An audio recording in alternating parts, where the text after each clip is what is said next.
너희를 위하여 보물을 땅에 쌓아두지 말라. 거기는 종과 동록이 해하며 도둑이 구멍을 뚫고 도둑질하느니라. 오직 너희를 위하여 보물을 하늘에 쌓아두라. 거기는 좀이나 동록이 해하지 못하며 도둑이 구멍을 뚫지도 못하고 도둑질도 못하느니라. 내 보물 있는 그곳에는 내 마음도 있느니라. 눈은 몸의 등불이니 그러므로 내 눈이 성하면 온몸이 밝을 것이요 눈이 나쁘면 온몸이 어두울 것이니 그러므로 내게 있는 빛이 어두우면 그 어둠이 얼마나 더하겠느냐. 한 사람이 두 주인을 섬기지 못할 것이니 혹 이를 미워하고 저를 사랑하거나 혹 이를 중히 여기고 저를 경히 여김이라. 너희가 하나님과 재물을 겸하여 섬기지 못하느니라. 그러므로 내가 너희에게 이르노니 목숨을 위하여 무엇을 먹을까 무엇을 마실까 몸을 위하여 무엇을 입을까 염려하지 말라. 목숨이 음식보다 중하지 아니하며 몸이 의복보다 중하지 아니하냐. 공중의 새를 보라. 심지도 않고 거두지도 않고 창고에 모아 들이지도 아니하되 너희 하늘 아버지께서 기르시나니 너희는 이것들보다 귀하지 아니하냐. 너희 중에 누가 염려함으로 그 키를 한 자라도 더할 수 있겠느냐. 또 너희가 어찌 의복을 위하여 염려하느냐. 들의 백합화가 어떻게 자라는가 생각하여 보라. 수고도 아니하고 길쌈도 아니하느니라. 그러나 내가 너희에게 말하노니 솔로몬의 모든 영광으로도 입은 것이 이 꽃 하나만 갖지 못하였느니라.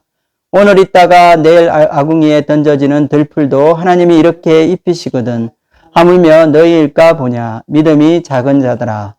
그러므로 염려하여 이르기를 무엇을 먹을까 무엇을 마실까 무엇을 입을까 하지 말라. 이는 다 이방인들이 구하는 것이라.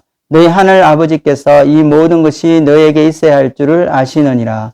그런즉 너희는 먼저 그의 나라와 그의 의를 구하라. 그리하면 이 모든 것을 너희에게 더하시리라.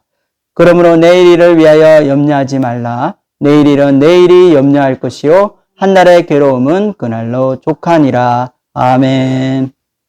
오늘 말씀은 천국에 쌓아둔 이 보물 이야기입니다. 여러분 보물 좋아하십니까? 오늘 말씀에서 예수님께서는 이 보물을 이 땅이 아닌 하늘에 쌓아두라고 하셨습니다. 예수님께서 이렇게 이 보물을 이 땅에 쌓지 말고 하늘에 쌓아두라고 하신 말씀을 우리가 함께 살펴보기 원합니다. 하나님 나라의 백성인 천국 백성이 가져야 할 물질관에 대한 이야기입니다. 과연 우리가 이 땅에서 헌금하고 또 하나님께 드린 예물들이 천국에 쌓이게 될까요? 그리고 천국에 쌓여진 보물은 우리에게 어떤 의미가 있을까요? 예수님께서는 오늘 말씀을 통해 크게 두 그룹의 사람들을 보여주셨습니다. 한 그룹의 사람들은 이 땅에 이 보물을 열심히 쌓는 사람들입니다. 그들에게 보물이란 그들의 꿈이요 소망입니다. 자신의 소중한 것들을 차곡차곡 쌓아가는 것입니다. 그런데 그들의 꿈과 소망이 있는 곳이 바로 이 땅이 될 것입니다. 그리고 또 한 그룹의 사람들이 있습니다. 이 사람들은 하늘에 보물을 쌓아가는 사람들입니다. 하늘에 그들의 소중한 가치들이 하나씩 쌓일 때마다 이 땅에서 삶에서 포기하는 것이 하나씩 많아지게 됩니다. 이 땅의 소망과 기쁨, 이 땅의 행복과 만족을 하나씩 버리고 있습니다. 시간이 지나면서 땅에 보물을 쌓은 사람은 점점 더 쌓여가는 보물을 보면서 그 마음을 온통 빼앗기게 됩니다. 이 땅에 쌓아둔 보물들의 생각으로 가득하기 때문입니다. 반대로 하늘에 보물을 쌓은 사람들은 하늘에 소망을 두게 됩니다. 그들의 온 마음과 생각들이 하늘을 향해 열려 있습니다.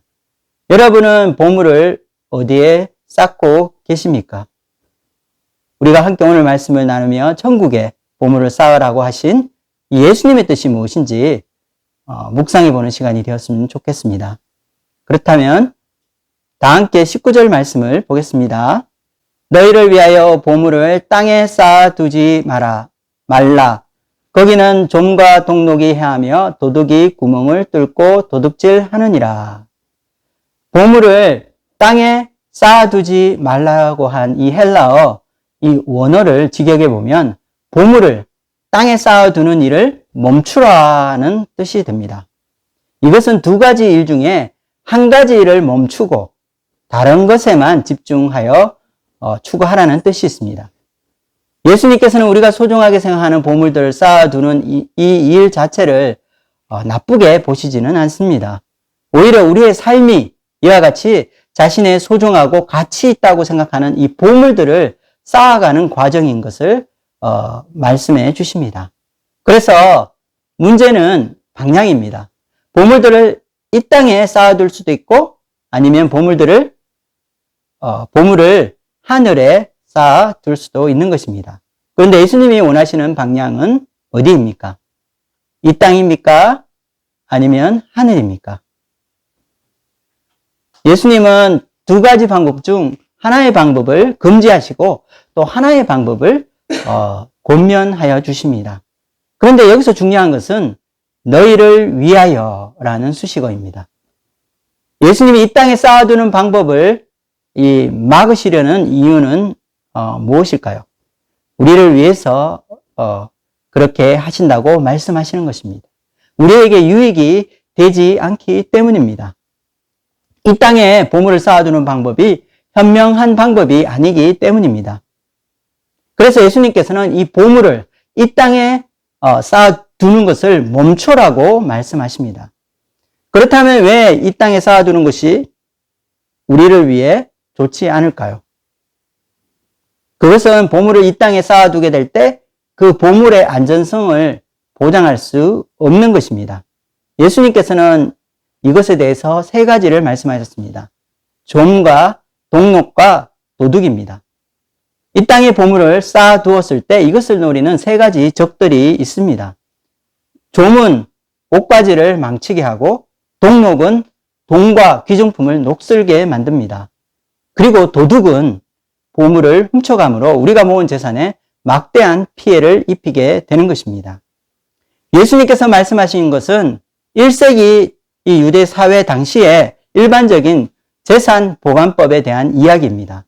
고대 사회에서는 은행이 없었기 때문에 그 여분의 재산이 생기면 그 보관하는 일이 쉽지 않았다고 합니다. 보통 집안 내에 숨겨두거나 아니면 안전하다고 여겨지는 곳에 보관을 했습니다. 때로는 땅에 묻어두기도 했는데 마태복음 13장에 보면 어떤 사람이 밭에서 일을 하다가 보물을 발견하고 집에 돌아가 자기의 소유를 팔아 그 밭을 샀다는 이야기가 나옵니다. 이야기에서 보물을 숨겨둔 곳으로 밭이 나옵니다. 그런데 이와 같이 집에 숨겨두거나 혹은 땅에 묻어둘 경우라도 물리적인 손상을 입거나 도난당할 위험이 있습니다. 그래서 땅에 쌓아둔 물질과 재산은 늘 염려와 근심거리가 되기 쉬울 것입니다. 잠시 집을 비울 때면 늘 집에 있는 보물이나 혹은 밭에 파묻어둔 이 보물이 잘 있을지 걱정이 되기 때문입니다. 예수님께서는 이 땅에 쌓아두는 방법 말고 하늘에 쌓아두는 방법을 말씀하십니다. 그리고 이 방법을 이야기하시면서 이것이 우리를 위하는 길임을 강조하고 계십니다. 20절 말씀을 함께 읽어보도록 하겠습니다. 오직 너희를 위하여 보물을 하늘에 쌓아두라. 거기는 좀이나 동록이 해하지 못하며 도둑이 구멍을 뚫지도 못하고 도둑질도 못하느니라. 보물을 이 땅에 쌓아두는 대신 하늘에 쌓아두게 되면 우리의 재산에 피해를 끼치는 이 모든 요소에서 자유로울 수 있습니다. 그 안전성을 완벽하게 보장받을 수 있다는 말입니다. 오직 너희를 위하여라고 하시며 이 방법이 우리를 위해서 가장 안전한 길임을 강조하고 계십니다. 그렇다면 우리가 살아가는 인생길에서 이 보물을 하늘에 쌓아둔다는 것은 구체적으로 어떤 것을 말할까요? 오늘 말씀을 보면 어떻게 하는 것이 보물을 하늘에 쌓아두는 것인지 그 방법이 구체적으로 나와 있지 않습니다. 우리가 생각할 수 있는 보물을 쌓아두는 방법으로 가장 쉬운 것은 우리의 물질을 하나님 나라와 복음 역사를 위해서 쓰는 것입니다. 즉, 교회에서 헌금을 한다든지 가난한 사람을 위해 기부나 도네이션 하는 것을 말합니다. 그렇다면 예수님이 말씀하신 의도를 살펴볼 때 물질을 하나님 나라를 위해 헌금하고 기부하는 것만이 하늘의 보물을 쌓아두는 것일까요? 우리가 믿음으로 살아가는 우리의 신앙생활, 또 주와 복음을 위해 헌신하고 우리의 시간과 노력을 드리는 것도 보물을 하늘에 쌓아두는 것이 될 수도 있다는 것입니다. 그러므로 보물을 하늘에 쌓아두라는 말은 이 땅에서 우리가 행할 수 있는 이 저축하는 방법, 투자하는 방법과 같이 물리적인 것이 아닐 수 있다는 사실을 주목하시기 바랍니다. 하늘에 보물을 쌓아두는 것을 다른 영적인 의미로 해석할 필요가 있다는 것입니다. 먼저 이 보물이라는 것이 무엇인지 그 정의를 우리가 이해해야 할 것 같습니다. 보물은 내 마음에 가치가 있고 또 소중히 여기는 물건일 것입니다. 값어치 나가고 또 비싼 물건일 수도 있지만 내가 보기에 의미가 있고 가치가 있는 그런 물건도 모두 보물이 될 수 있습니다. 어떤 사람에게는 부모에게 물려받은 재산이나 또 주식 투자로 불려온 큰 재산이 보물이 될 수도 있겠지만 또 어떤 사람에게는 사랑하는 이에게 받은 이 개인적인 선물이 보물이 될 수도 있다는 사실입니다. 또한 아이들의 경우에는 자신이 아끼는 그런 낡은 이 인형도 소중한 보물이 될 수가 있는 것입니다.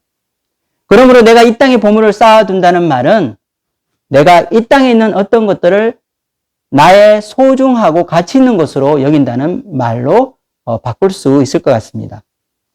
이것을 통해 이 땅이나 하늘의 보물을 쌓아두는 것들이 바로 우리 마음의 문제라는 사실을 알게 됩니다. 21절 말씀을 읽어보겠습니다. 내 보물이 있는 그곳에는 내 마음도 있느니라. 예수님께서는 내 보물이 있는 그곳에 내 마음이 있다고 강조하셔서 말씀하셨습니다. 보물이 있는 곳에 마음이 있다는 그 의미는 무엇일까요? 이 땅에 나의 보물을 쌓아둔다는 말은 바로 이 땅에 나의 마음을 쌓아두는 것과 같습니다. 또한 하늘에 보물을 쌓아둔다는 말도 내가 하늘에 나의 마음을 쌓아둔다고 해도 될 것입니다. 이처럼 우리의 보물을 쌓아두는 곳에 우리의 마음도 쌓이기 때문입니다. 우리가 쌓아둔 보물이 있는 곳에 우리 마음이 함께 하는 것입니다. 그러므로 하늘의 보물을 쌓아둔다는 것은 하나님께 나의 소중한 가치를 두고 나의 마음을 하나님 나라에 둔다는 의미가 되는 것입니다.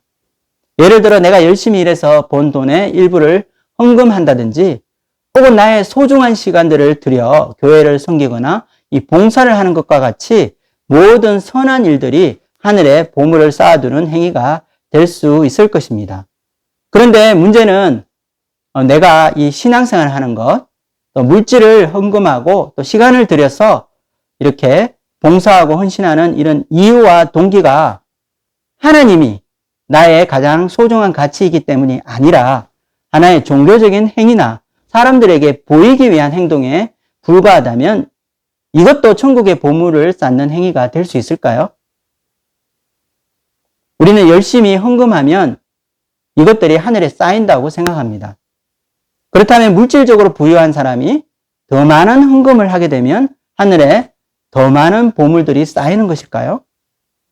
결론적으로 내가 교회에 헌금하고 봉사하는 것 자체가 하늘에 보물을 쌓는 것이 아닐 수도 있다는 사실입니다. 보물을 쌓는다는 것이 마음에 일어나는 작용이기 때문입니다. 그래서 여기서 중요한 것은 내가 하나님을 나의 최고의 가치로 여기며 나의 삶의 모든 것을 드릴 수 있는 그런 존재로 여기고 있느냐 하는 것입니다. 내가 이런 가치관과 믿음을 가지고 하나님을 사랑하고 또 하나님을 위해서 살아가는 이 모든 삶의 행위가 하늘에 보물을 쌓는 일이기 때문입니다. 우리 다 함께 이사야 33장 6절 말씀을 읽어보도록 하겠습니다. 내 시대에 평안함이 있으며 구원과 지혜와 지식이 풍성할 것이니 여호와를 경외함이 내 보배니라. 우리가 이 이사야 말씀을 잘 음미해 보았으면 좋겠습니다. 이 말씀에서 우리의 보배가 어디에 있습니까? 이사야는 하나님을 경외하는 마음이 우리의 보배라고 말하고 있습니다. 우리가 많은 돈을 헌금하고 또 나의 소중한 시간을 내어 봉사하는 이 모든 것이 하늘에 보물을 쌓는 행위가 되기 위해서는 바로 하나님을 나의 보배로 삼아야 한다는 것입니다. 이 땅에서 열심히 보물을 쌓아두는 사람들의 동기는 무엇일까요? 그것은 이 땅의 것들에 소망을 두고 이 땅의 보물들을 사랑하기 때문입니다. 그러므로 우리가 하는 헌금과 봉사, 우리 신앙생활의 모든 것들이 하늘에 보물을 쌓아두는 행위가 되기 위해서는 하나님 한 분만을 나의 삶의 가치와 의미로 두고 나의 보배로 삼아야 하는 것입니다. 중요한 것은 하늘에 보물을 쌓는 우리의 마음이기 때문입니다. 우리의 마음이 하늘에 쌓여져야 합니다. 이와 같이 하늘에 보물을 쌓는다는 것은 바로 삶의 의미와 가치를 어디에 두느냐에 달려 있는 것입니다. 우리가 이 땅보다 이 하늘의 것에 소망을 두고 가치를 둔다면 내가 어떤 것을 선택해야 하는 어떤 그 순간에 하늘의 것을 우선적으로 선택하게 될 것입니다. 우리가 물질을 쓰든 혹은 우리의 시간을 소비하든 우리가 살아가는 모든 삶의 행위에서 하나님을 위해 하는 이 행위가 천국의 보물을 쌓는 행위가 될 것이기 때문입니다. 오늘 내가 지치고 이렇게 피곤한 가운데도 열심히 수고하고 땀 흘리는 이유가 무엇입니까? 내 마음 깊은 곳에 나의 동기가 이 땅에서 내가 잘 먹고 잘 살기 위해서 내가 열심히 신앙생활을 하더라도 이 땅에 내 보물을 쌓아두며 살고 있는 것이 아닐까요? 그런데 내가 오늘 수고하고 고생하고 일하는 것이 하나님 때문이라면 나의 이 삶은 하나님께 이 하늘에 보물을 쌓아두는 삶이라고 할 수 있는 것입니다. 내가 하늘에 보물을 쌓아두는 것은 나의 삶의 의미가 되시는 분이 하나님이심을 고백하는 것입니다. 그래서 예수님께서는 보물이 있는 그곳에 내 마음이 있다고 말씀하신 것입니다. 우리의 마음이 가 있는 그곳에 보물이 있다고 우리가 말할 수 있습니다. 그래서 저는 이 보물을 하늘에 쌓아두라는 이 말 대신에 여러분의 마음을 하늘에 쌓아두라는 말을 하기 원합니다. 오늘 나의 마음이 가 있는 곳이 어디입니까? 이 땅에서 내가 좀 더 잘 살길 바라고 또 이 땅에 소망이 있습니까? 예수님도 잘 믿고 또 세상에서도 성공해서 못다한 그런 자아 실현을 이루는 것일까요? 힘든 현실이지만 주님만이 내가 오늘 살아가는 이유가 되기를 원합니다. 넉넉치 않는 물질을 가지고 있다 하더라도 작은 것 하나 주님을 기쁘시게 하기 위해 내어놓고 하늘에 보물을 쌓아가는 저와 여러분이 되기를 주님의 이름으로 축원드립니다. 22절과 23절을 읽겠습니다. 눈은 몸의 등불이니 그러므로 내 눈이 성하면 온몸이 밝을 것이요 눈이 나쁘면 온몸이 어두울 것이니 그러므로 내게 있는 빛이 어두우면 그 어둠이 얼마나 더하겠느냐. 눈은 몸의 이 등불이라고 말하면서 눈이 성해야 온몸이 밝을 것이라고 말하고 있습니다. 그렇다면 좋은 눈, 나쁜 눈이라는 게 있을까요? 여기서 좋고 나쁘다는 것은 눈의 시력을 말하는 것이 아닙니다. 마치 눈이라는 이 감각기관에 좋거나 나쁘다는 도덕적인 그 레벨을 붙여서 의미를 부여한 것처럼 느껴집니다. 좋은 눈과 나쁜 눈은 어떤 의미로 사용된 것일까요? 여기서 나쁜 눈이라는 것은 마태복음 20장 15절에도 사용됐는데 이때는 공존한 이기심을 가리키고 있습니다. 또한 잠언서 28장 22절에는 재물에 대해 집착하는 사람을 악한 눈을 가진 사람이라고 하였습니다. 그래서 이와 같이 나쁜 눈, 악한 눈이라는 것은 우리 내면에 있는 마음의 표현이라고 우리가 생각해 볼 수 있습니다. 여기서 좋은 눈은 온 몸을 밝히게 되고 나쁜 눈은 온몸을 어둡게 만듭니다. 빛과 어둠을 영적인 건강과 실패의 이미지로 사용하고 있는 것입니다. 이처럼 좋은 눈과 나쁜 눈이 어떤 것을 의미하는지 해석하는 것은 쉽지는 않습니다.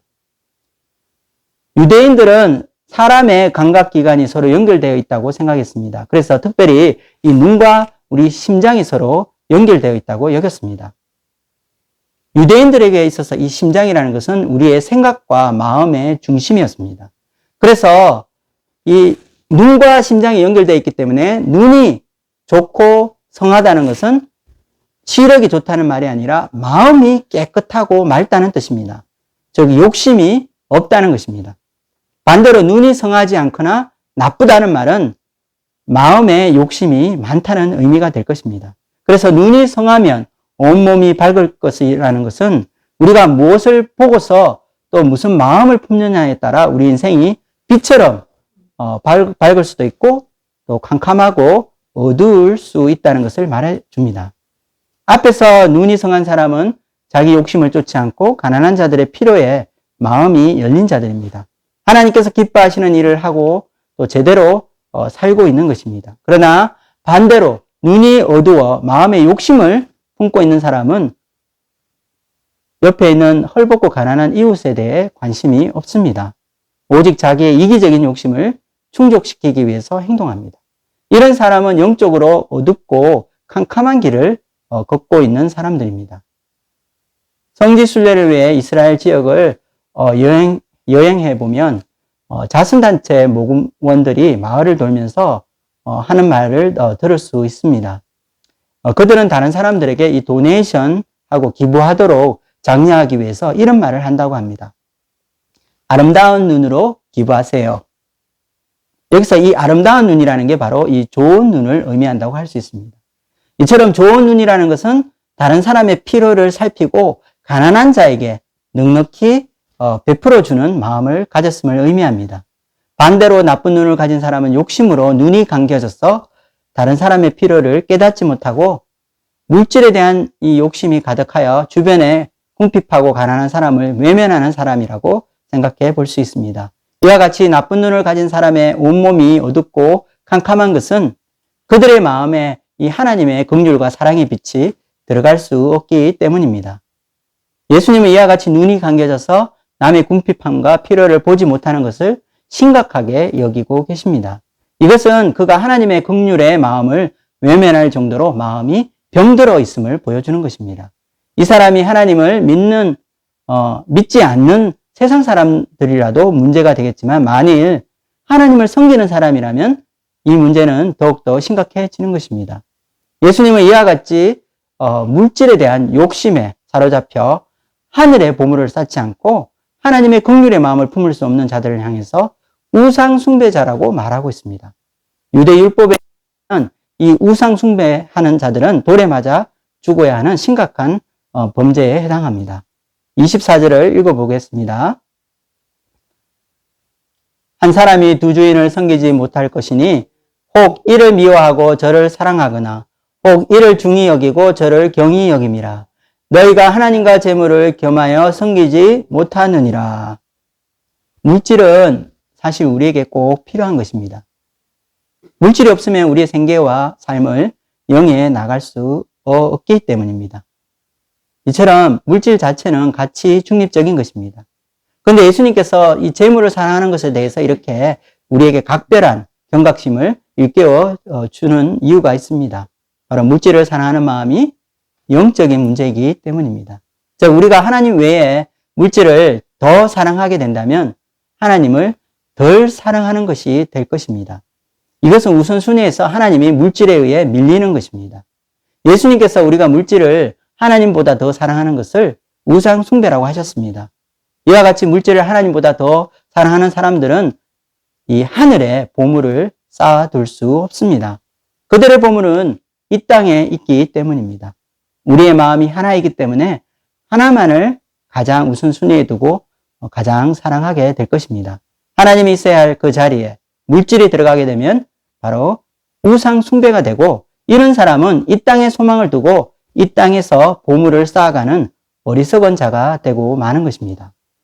이러한 우상 숭배는 우리가 먹을 것을 염려하고 근심하는 것에도 나타나게 됩니다. 염려가 무엇일까요? 염려는 마음이 불안해서 우리의 생각과 마음이 나누어지는 것을 말합니다. 마태복음에 나오는 염려는 헬라어로 메림나라고 하며 마태복음 전체에서 7번 나오고 있습니다.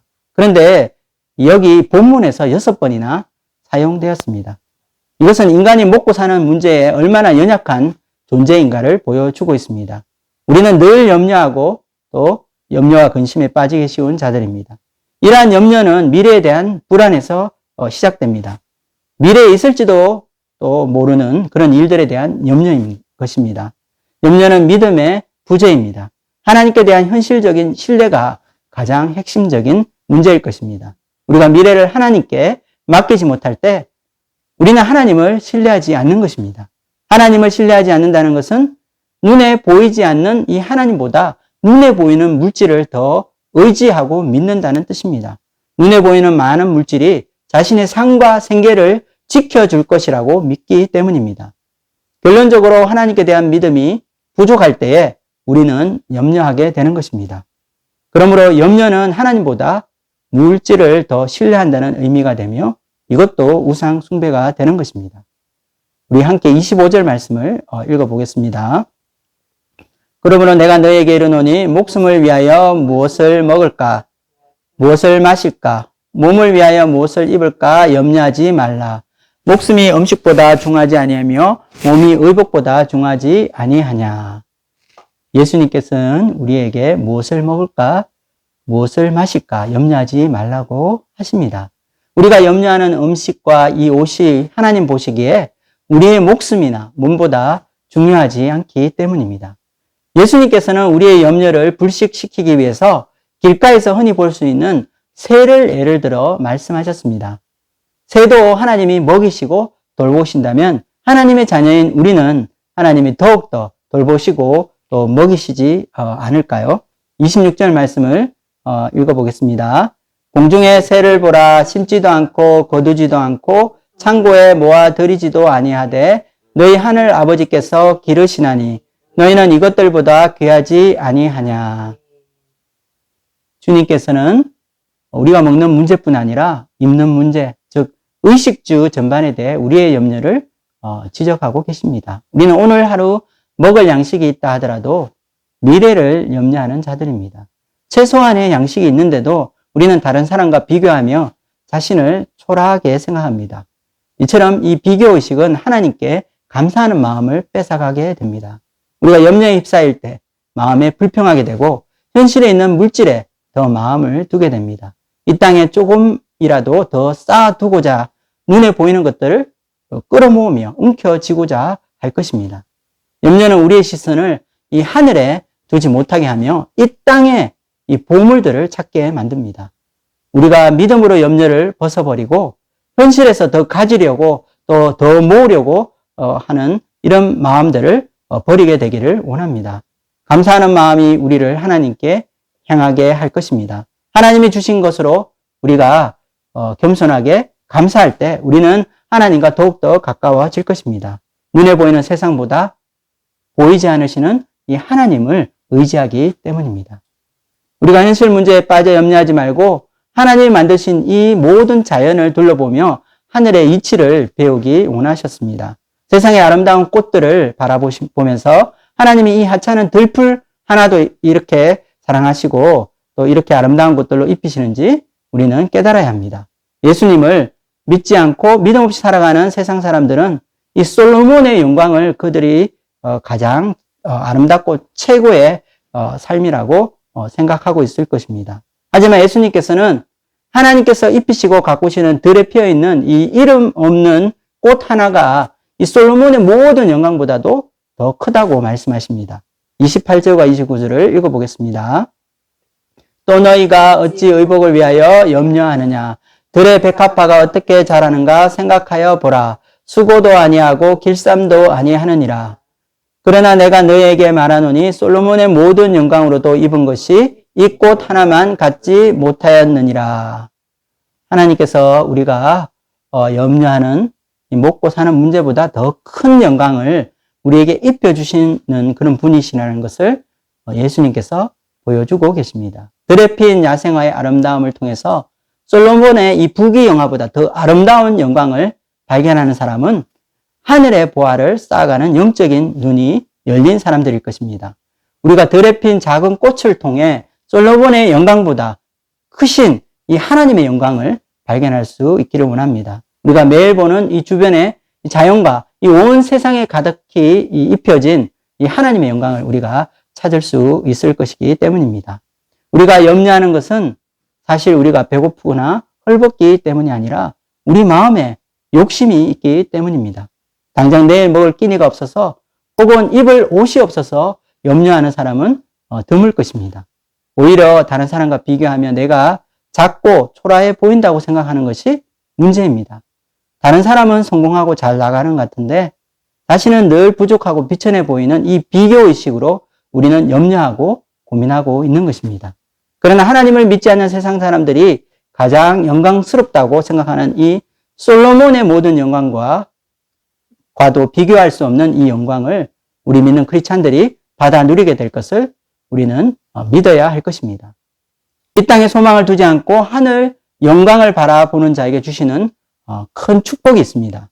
하나님 아버지께서 이 땅에 속하지 않는 신령한 복으로 우리를 채워주시는 축복입니다. 에베소서 1장 3절을 함께 읽겠습니다. 찬송하리로다. 하나님 곧 우리 주 예수 그리스도의 아버지께서 그리스도 안에서 하늘에 속한 모든 신령한 복을 우리에게 주시되, 우리는 먹고 사는 것으로 염려하고 또 근심하는 자들이 아닙니다. 우리는 하나님 왕국의 존귀한 황태자요 황공주들입니다. 하나님의 특별한 사랑을 받고 있으며 장차 임할 이 하나님 나라를 이어받을 상속자들입니다. 하나님 나라의 영광은 이 땅의 보화나 이 보물과 비교할 수 없는 엄청난 것들입니다. 이 땅의 모든 영광을 합쳐도 장차 임할 이 하나님의 영광과 좋게 비교할 수 없습니다. 이것을 우리가 깨닫게 될 때 우리는 각박한 이 현실 속에서도 하늘을 향해 고개를 들어 하나님의 영광을 사모하고 하늘에 쌓여가는 보물을 소망하는 믿음의 사람이 될 수 있을 것입니다. 31절과 32절 말씀을 함께 읽어보겠습니다. 그러므로 염려하여 이르기를 무엇을 먹을까 무엇을 마실까 무엇을 입을까 하지 말라. 이는 다 이방인들이 구하는 것이라. 너희 하늘 아버지께서 이 모든 것이 너에게 있어야 할 줄을 아시느니라. 여러분, 예수님께서 하시는 말씀을 잘 들어보십시오. 하나님, 이 하늘 아버지께서 이 모든 것이 너에게 있어야 할 줄을 아시느니라 하고 말씀하셨습니다. 우리가 아버지께 전적인 신뢰를 드려야 할 이유가 있습니다. 하나님께서는 우리가 구하기도 전에, 우리가 기도하기도 전에 우리의 필요를 아시고 모든 것을 채워주시는 분이시기 때문입니다. 하나님이 우리의 아버지가 되시는 것입니다. 하늘에 보물을 쌓아서 진정으로 부유한 자인 우리 크리스찬이 진정으로 추구해야 할 것은 무엇일까요? 그것은 이 마지막 주제입니다. 하나님의 나라와 하나님의 의입니다. 하나님께서는 이 땅에 발을 붙이고 살고 있는 하나님 나라 백성에게 하나님 나라 가치관과 그의 의를 추구하라고 말씀하십니다. 우리 33절 말씀을 큰 소리로 읽어보겠습니다. 그런즉 너희는 먼저 그의 나라와 그의 의를 구하라. 그리하면 이 모든 것을 너희에게 더하시리라. 주님께서는 이 결론적으로 그의 나라와 그의 의를 먼저 구하는 삶을 살아라고 말씀하십니다. 여기서 그의 나라는 하나님의 나라를 말합니다. 하나님의 나라를 먼저 구한다는 것은 하나님의 나라를 마음으로 사모하고 가장 가치 있는 보물로 여긴다는 것을 의미합니다. 하나님 나라를 전 인생을 통해 추구하라는 말씀입니다. 오늘 우리가 살아가는 삶에서 우리는 얼마나 하나님 나라를 추구하고 있습니까? 우리가 알고 있는 하나님 나라는 추상적인 나라가 아닙니다. 하나님 나라는 죽어서 영혼만 들어가는 먼 데 있는 나라가 아닙니다. 예수님께서 말씀하신 이 하나님 나라는 이 땅에서 우리가 하나님 갖고 성령 안에서 살아가는 삶에서 드러나게 됩니다. 우리가 하늘에 보물을 쌓아두는 행위가 나의 삶 가운데 구체적으로 나타나는 것이 바로 이 하나님 나라를 추구하는 삶입니다. 하나님 나라는 먼 미래에 우리가 영원히 죽어서 가게 되는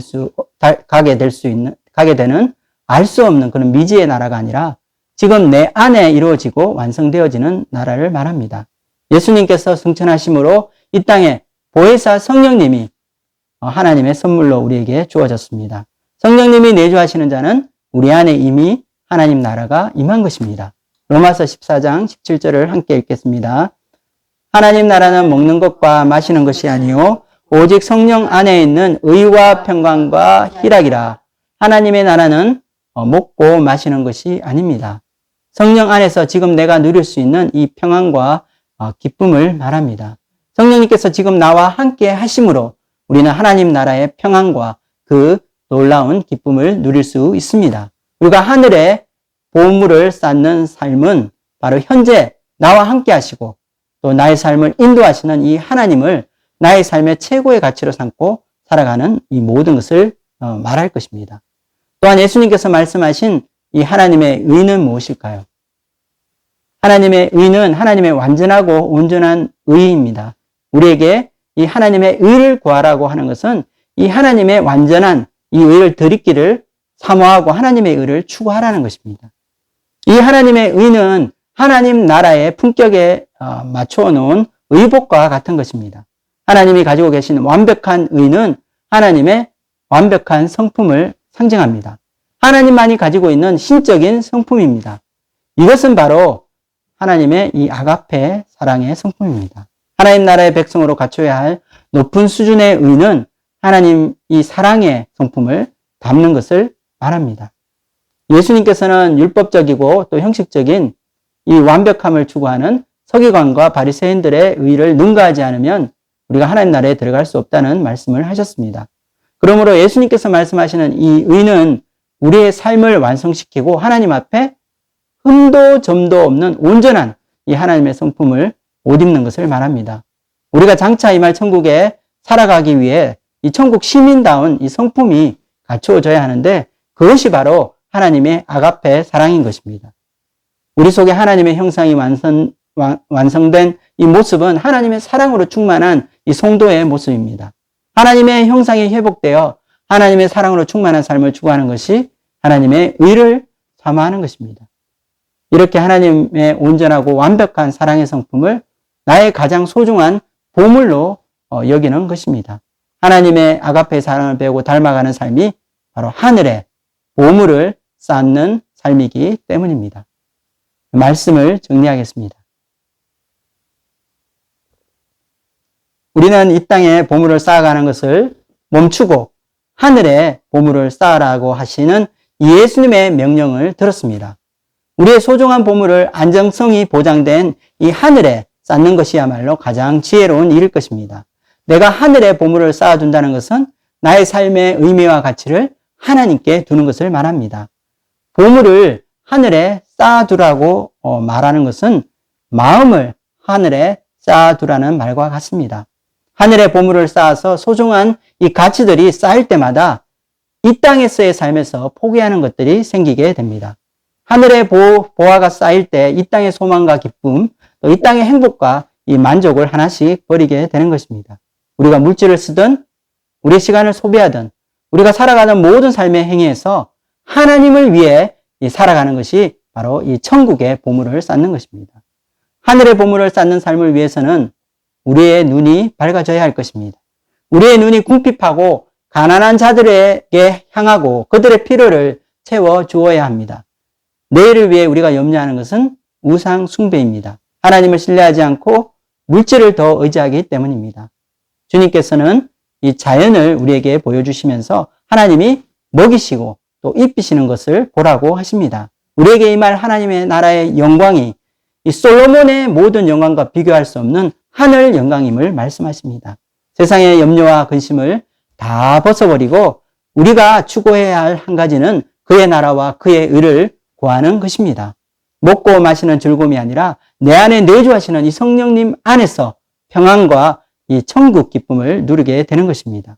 오늘 내가 발을 딛는 현실에서 이 하늘나라를 꿈꾸며 살아가기를 소망합니다. 하나님 주시는 의의 옷을 덧입고 하나님의 아가페 사랑을 본받아 내 안에 하나님의 형상이 온전히 회복되기를 원합니다. 무엇보다 하나님이 오늘을 살아가는 나의 삶의 이유가 되시고 나의 보배가 되셔서 하늘의 진정한 보물을 쌓아가는 저와 여러분이 되기를 주님의 이름으로 축원드립니다. 기도하고 마치겠습니다.